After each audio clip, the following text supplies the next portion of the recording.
silhouette. I'm getting stronger, step by step. The clock is ticking, but there's no time for regrets. Your achievements not just inspire me, but also so many others to work harder, to be better, and to make a dent wherever we can. So I'm very, very proud to be standing alongside of you. So in life, you know, there are moments when you stop and ask yourself, how did I get here? Like, why am I standing here? Well, this is definitely one of those moments for me. And I find myself going back to the beginning, back to my roots. I was born to incredible parents, amazing parents who served as doctors in the Indian Army.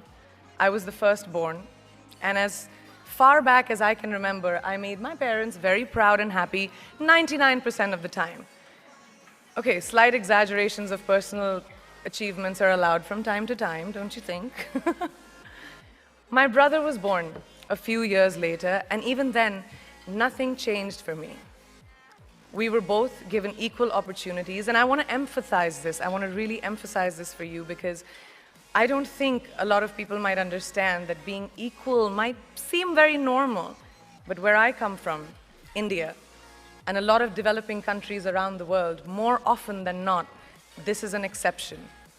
It's actually a privilege. My first experience of the glaring disparity between boys and girls came at a very, very young age.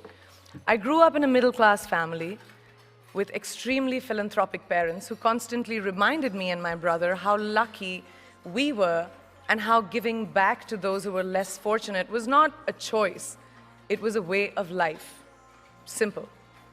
I was 7 or 8 years old when my parents started taking me on these visits in a traveling clinic to developing communities around and villages around the city that we lived in called Bareilly.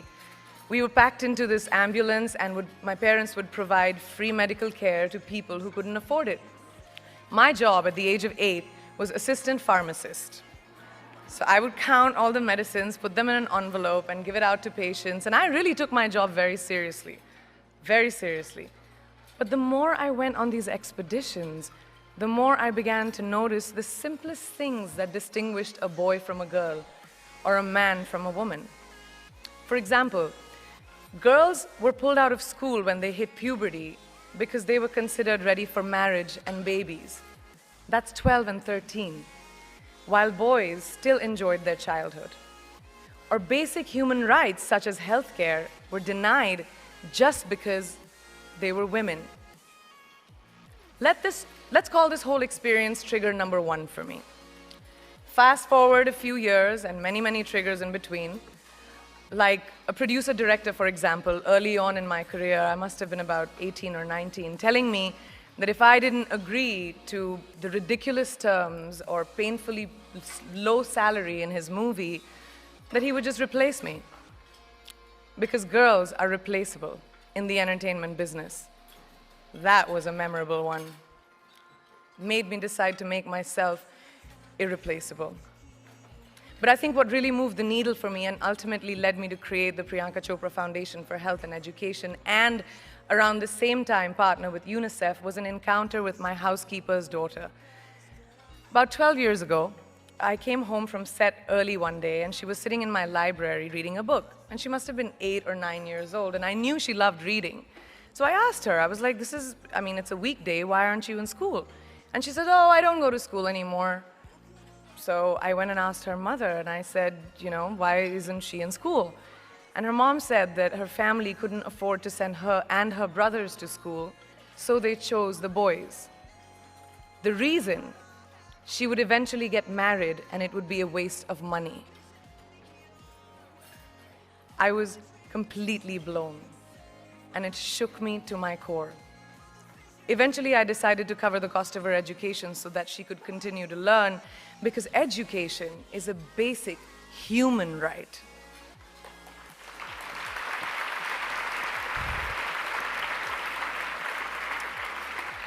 And a huge necessity, especially today. From that point on, I was determined to make a difference in as many children's lives as I could, in whatever big or small way that I could contribute. There's a really, really beautiful quote that I read recently, and I think it's absolutely appropriate to say, to explain what I'm trying to say today. The hand that rocks the cradle, the procreator, the mother of tomorrow, a woman shapes the destiny of civilization. Such is the tragic irony of fate that a beautiful creation such as a girl child is today one of the gravest concerns facing humanity.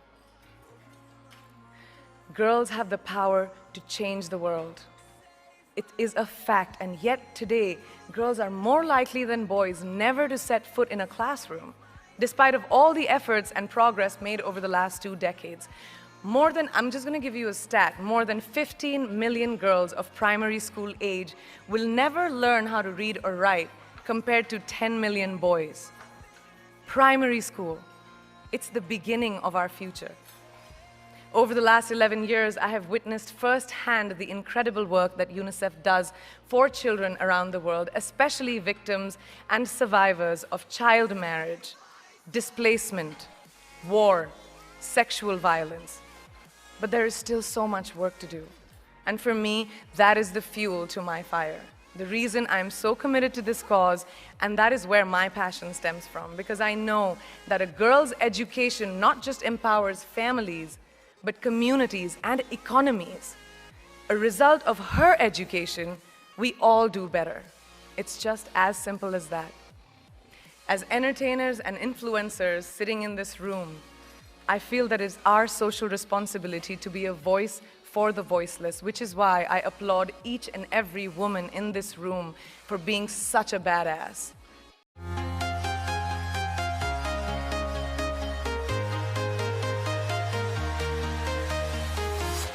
I'm walking alone.